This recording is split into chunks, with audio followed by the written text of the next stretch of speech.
Hello everyone, my name is Prajwal and I'll be walking you through my project which I have created for this hackathon. So right now what I'm showing you is the GitHub repository for the hackathon project that I've made. It contains all the code and all the files that is required, and it also has a README. And I would like you to actually read through this because it has a lot of technical information that I may have not put in the document. So if you would like to view the actual result from the project, please click on this link and it'll open up this website.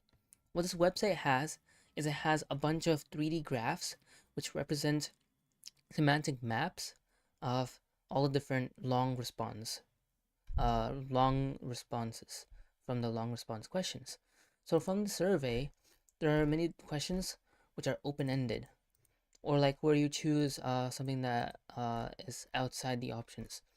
For those open-ended questions, for those long response questions, or just open-ended ones, what I have done is I've made it really easy to understand like what the people have actually said qualitatively. So, for example, for this question, the code generated two different clusters. That was the optimal configuration, apparently. And what you can see is how some people may have talked about how they've been born in Canada. Some people may have been talking about their history, and then stuff about how they're proud. And over here, there's some more critical opinions about Canada, um, more nuanced topics. So it kind of breaks it down into different clusters, and also to nearby points. They're similar and related. And it's similar to other graphs as well. This is about one word for Canadian. As you can see, some of them are bigger. That's because they have been more frequently mentioned, such as nice has been mentioned 17 times. Proud has been mentioned 50 times. As you can see over here, this is about more about democracy and sovereignty. Over here, it's about how people don't have any idea.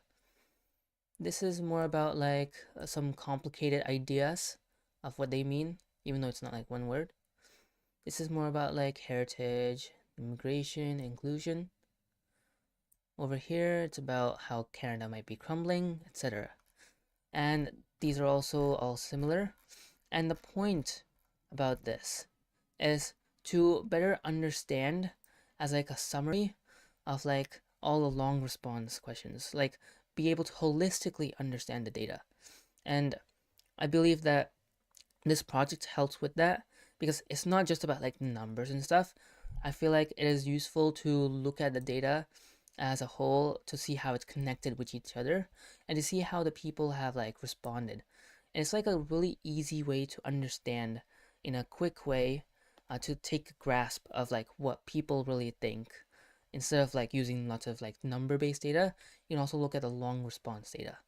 And in the future, this could be used as in a VR headset as well, but I did not have time to make that happen.